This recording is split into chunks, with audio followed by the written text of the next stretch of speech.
Dans cette vidéo, on va faire la reconstruction 3D du côlon gauche, donc c'est complètement différent. Donc j'ai réussi à la nommer côlon gauche, donc je vais charger les deux séries, l'artère et les portales, pour vous montrer des petites contraintes qu'on peut avoir pour les côlons gauche.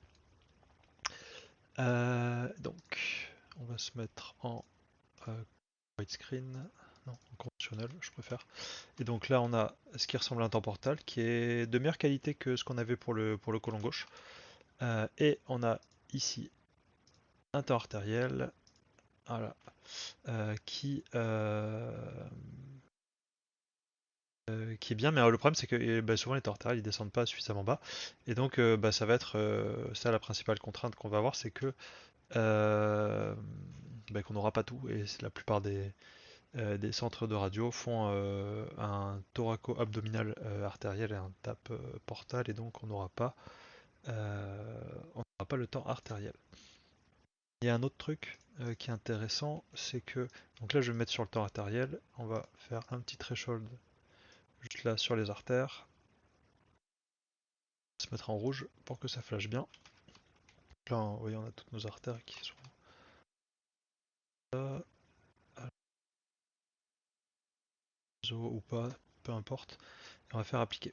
Donc là, maintenant je vais passer sur le temps portal, et vous voyez, il y a un léger décalage. Là, bah, du coup on l'a perdu, mais vous voyez ici, là, il y a un petit décalage. Ça partout en fait. Et ça, bah, c'est dû au fait que le patient il a très légèrement bougé entre l'acquisition artérielle et l'acquisition portale. Et donc c'est un enfer si vous voulez fusionner les deux. Et souvent on peut pas, hein, parce que, enfin on peut si c'est sur des choses, des organes un peu immobiles, par exemple le foie ou à l'intérieur d'un rein, on peut recadrer, etc. Mais pour le tube digestif, le côlon, il suffit que le patient bouge un petit peu, et en fait on n'arrivera jamais, ou en tout cas très difficilement, à avoir une superposition parfaite. Donc ce que je voulais juste illustrer, c'est que je vous conseille de prendre tout simplement le temps portal, même si c'est pour reconstruire des artères, plutôt que d'essayer de fusionner un artériel à un portal, enfin c'est hyper galère, donc plutôt à pas faire. Donc là, on va se mettre sur le temps portal, donc c'est la série numéro 3, et on va aller faire comme tout à l'heure un coup de Total Segmentator, donc série numéro 3 ici, ou en tout cas votre série au temps portal à vous, et on va l'appeler Total Segmentator, ok, et je clique sur appliquer. Et donc là, ça va aller beaucoup plus vite que sur la vidéo précédente, puisque le logiciel a déjà été installé, il n'y aura pas tout ce temps de chargement qui a peut-être été très long chez vous. Donc là, il y en a pour 2-3 minutes, je pense. Enfin, toujours en fonction de votre matériel, bien évidemment. Voilà, donc une fois que c'est fait, on retourne dans Segment Editor, et on va pouvoir commencer. Alors là, je vais dans Total Segmentator, évidemment. Ma segmentation ici, on va la supprimer. On a notre segmentation Total Segmentator. Donc on va voir, on fait un petit coup de 3D pour voir. On recentre. Et on va mettre ça en blanc, encore une fois, parce que sinon c'est pas joli. Là, on a tout ça, donc on va avoir besoin de quoi? Donc l'intestin, pas forcément. Ce qui va nous intéresser, eh ben, ça va être le côlon, le duodénum, on peut mettre éventuellement le pancréas. Euh, alors, on va dans segmentation, on va sélectionner notre segmentation Total Segmentator. Ici, on va l'appeler côlon gauche. Et ici, je refais Show Only Segmented Segment, enfin Select Segment, et je reclique là-dessus. Donc là, j'ai plus rien qui s'affiche. Et donc là, je vais aller chercher le rein gauche, on va pouvoir le mettre. Ça non, le pancréas, oui. Ça non, le duodénum, côlon, l'aorte, évidemment. On va mettre les iliaques, la veine cave, non. La veine porte, bien sûr. Et les os, bah là, les os, on va pas en avoir forcément besoin. Je pense qu'on est pas trop mal. Donc on va retourner dans Segment Editor. Et donc là, vous voyez, dans cette segmentation là, déjà ce qu'on peut faire, donc on va aller choisir le bon volume. Donc là on peut faire Logical Operators, donc aorte, on va copier artère iliaque gauche et droite, et c'est pas ce que je voulais faire, donc on va faire ajouter pardon la gauche puis la droite, voilà, donc maintenant on peut les supprimer ici, l'aorte, on n'a pas besoin d'aller aussi haut, là le début là, donc on va l'enlever, on va prendre les ciseaux, Erase Inside, et on va enlever ça pour que ce soit un petit peu plus propre, on peut même ici aussi. Voilà, donc là on va avoir besoin globalement de la mésentérique inférieure, l'artère et la veine, et donc on va commencer par faire ça. On va commencer par la veine, c'est plus simple. Donc elle est là. Donc on va pareil, un petit threshold.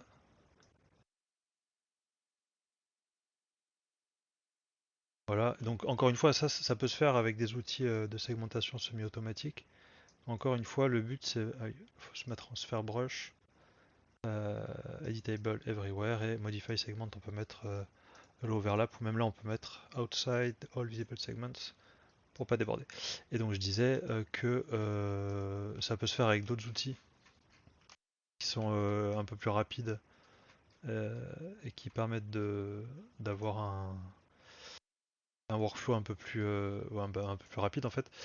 Mais l'avantage de ce que je suis en train de vous montrer, c'est que c'est hyper robuste et ça peut, c'est très reproductible en fait. Et donc avec ça, même si c'est un peu plus long, vous allez, bon, ça va pas prendre 3 heures non plus, mais c'est un peu long. Mais on peut pas trop. Là, on peut changer nos bornes. Hop. Pas hésiter à jouer avec les bornes du threshold, hein.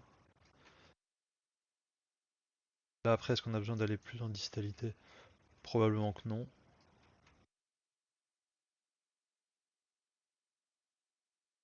Voilà, c'est quoi ça?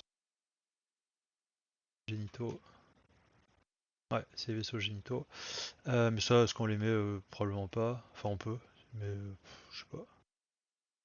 Ça peut être rigolo, on peut les faire ici et l'urtère aussi, mais on pourra les faire tout à l'heure. Donc là, on a, donc c'est intéressant, on aura la naissance de la mésentérique inf. Une petite branche ici.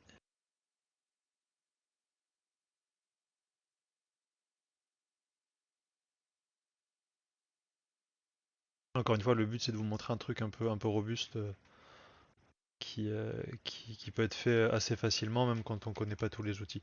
Donc là, c'est vraiment des outils bêtes et méchants comme Paint, etc. Mais ça a quand même l'avantage de la simplicité, quoi. Donc là, on a la veine, on va aller faire l'artère, qu'elle va passer par ici.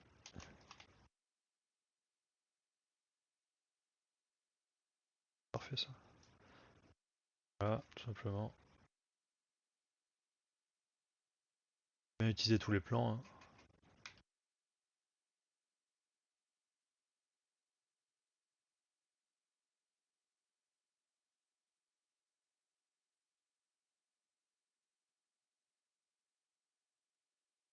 Là, ça déborde un peu, mais c'est pas dramatique. Après, là, vous voyez, j'ai pris un peu de veine dans l'artère, donc ce qu'on peut faire, c'est... Alors déjà, on peut enlever le côlon, hop. Là, on peut faire un truc assez simple, c'est... On va prendre aorte, les ciseaux, fill inside, et on va travailler inside portal vein. On va faire overwrite visible, et donc je vais, hop, faire ça. Et voilà, j'ai récupéré le petit bout où j'avais dépassé. Et donc, ensuite, on va retourner là-dessus. Là, on a une petite branche ici. Je vais me remettre dans Everywhere. On va faire Allow Overlap. Outside Visible Segments.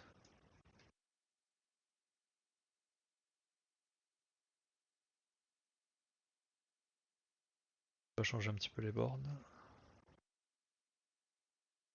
Ok.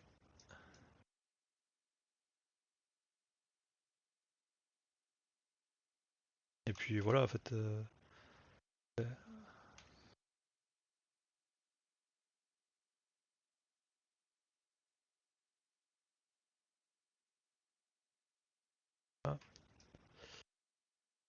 Après, est-ce que c'est pertinent d'aller plus en distalité? Bah, probablement pas, hein. Qu'après, Parce qu'après, ça gêne quand même pas mal la lecture du modèle. Donc là, on peut, si on a envie, juste faire le début de la veine mésentérique, comme ça.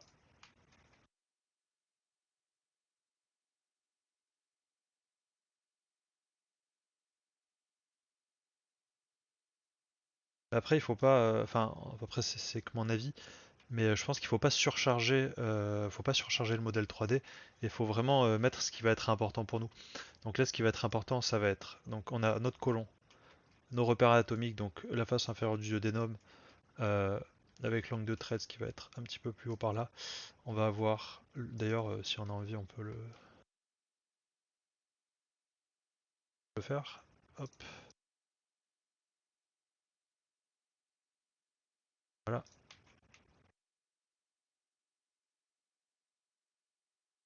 Après là, on comprend pas trop où ça va, mais ça, ouais, ça, on sait pas, hein. Voilà. Voilà, on peut faire un truc comme ça. Et en fait, quand on sera comme ça, on va, enfin à l'intérieur du ventre, on verra que on a notre duodénum, probablement le trait, ce qui va être après, quand on l'aura récliné, il sera plutôt vers là. Donc probablement que la veine, on va la voir par là, puis l'artère par ici, quoi. On va faire attention parce que là, on voit que la naissance de la mésentérique, bah, elle est un petit peu sous le duodénum, comme ça. Donc ça, enfin, je pense que c'est intéressant de le savoir. Qu'est-ce qu'on peut faire d'autre? Bah, la tumeur, évidemment.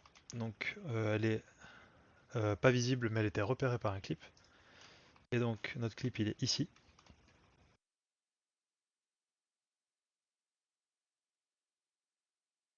On le voit bien dans tous les plans. Qu'est-ce qu'on fait? On va appeler un truc clip. On va faire un threshold. Hop, for masking. Et voilà, donc notre clip, il est là. On peut le mettre de la couleur qu'on veut. On peut le mettre noir, par exemple. Comme ça, on va remettre le côlon un peu transparent. Et voilà. Donc bah, maintenant, on peut faire si on a envie le reterre. Ça pourrait être intéressant. Donc on va faire un segment qu'on va sur reterre. Chercher le rein. Il est là. Donc pareil, threshold, encore une fois, simple et efficace. For masking. Là, de toute façon, on s'en fiche, mais...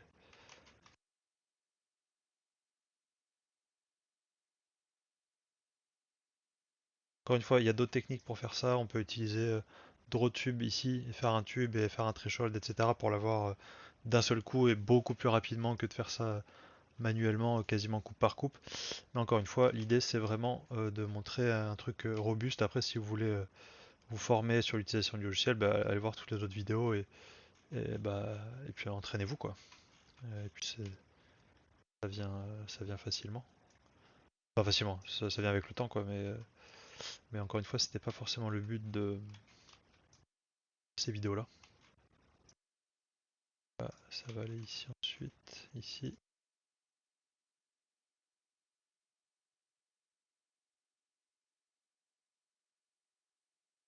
On va rentrer là dans la vessie comme ça.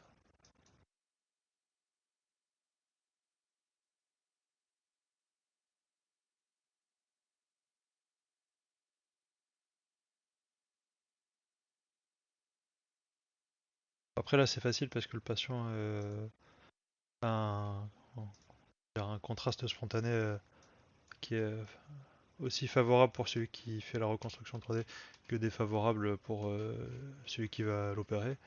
Donc ça, c'est sûr que c'est plus simple de trouver nos petits. Euh, mais c'est probablement aussi chez ces patients-là que la reconstruction a le plus d'intérêt. Euh, Parce que quand on voit tout à travers les mésos, est-ce qu'il y a vraiment un intérêt à avoir une belle reconstruction 3D? C'est peut-être un peu moins certain. Ça pour lisser un petit coup. Voilà. Là on a notre terre.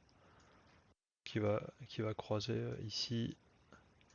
Et après, en fait, on peut mettre tout ce qu'on veut hein, comme repère anatomique. Si on veut, on peut se mettre les pédicules gonadiques.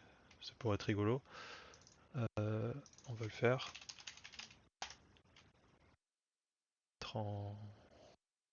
Voilà.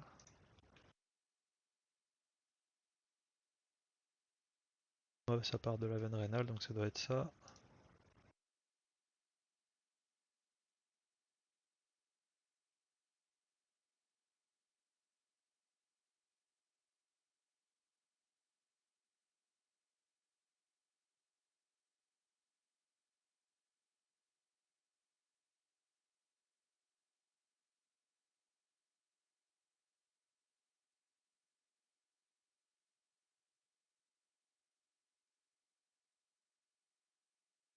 Puis ça va arriver ici. Canal inguinal après, évidemment.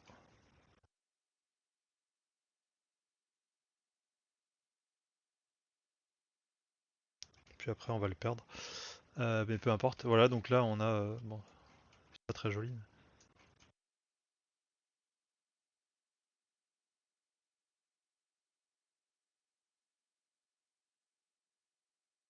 Voilà. Donc là, on a... Bon, c'est fait un peu à l'arrache, mais... On a notre pédicule gonadique. Ici, qui vient de la veine rénale qui n'est pas représentée. Parce que sinon, ça devient un peu le bazar. Et donc, on peut se mettre avec la vue qu'on aura en pérope comme ça. Donc avec notre angle, le pancréas, euh, l'artère, la veine, l'urtère, les pédicules gonadiques. Puis après, en fait, on peut mettre absolument tout ce qu'on veut. Donc ce qui est intéressant surtout, c'est probablement cette région-là, avec la colique supérieure gauche, le tronc des sigmoïdiennes. Et après, ce qui se passe en distalité, finalement, ça a probablement peu d'importance. Et faut toujours se poser la question, est-ce que passer une demi-heure à aller faire tous ces petits trucs-là, ça va m'aider pour quoi que ce soit? La réponse est probablement non. Du coup, probablement qu'il faut pas le faire. Voilà, bah écoutez, j'espère que la vidéo a été claire. Alors, il y a probablement plein de choses qui sont pas accessibles pour ceux qui n'ont jamais utilisé le logiciel, mais je vous ai mis dans la playlist deux autres vidéos qui sont beaucoup plus anciennes, qui sont un peu peut-être périmées, mais qui reprennent quand même enfin, l'ensemble des outils qu'il faut connaître pour faire ça. Et puis bah, si c'est une thématique qui vous intéresse, bah, vous pouvez essayer de vous former un petit peu et vous entraîner. Et puis plus on le fait, plus c'est facile à faire. Et surtout, avec enfin, Total Segmentator, encore une fois, ça a complètement changé la donne. Et donc, juste avant, ce qui était un peu difficile, c'était le fait d'extraire le côlon, le duodénum, etc. Et maintenant, c'est des choses qui se font automatiquement avec une fidélité qui est quand même excellente. Et donc ça a permis vraiment de rendre le truc accessible en routine. En fait, on peut même le faire pendant la consultation. Alors peut-être pas les vaisseaux, etc. Mais juste reconstruire le côlon, la tumeur et montrer ça aux patients pendant la consultation, bah, c'est assez chouette parce que les patients sont contents et ça leur permet d'avoir quelque chose d'un petit peu plus concret. Donc encore une fois, j'espère que la vidéo vous a plu. Si vous avez des questions, n'hésitez pas à les marquer en commentaire et j'essaierai de venir regarder de temps en temps. Puis merci pour votre attention et peut-être à une prochaine vidéo. À bientôt.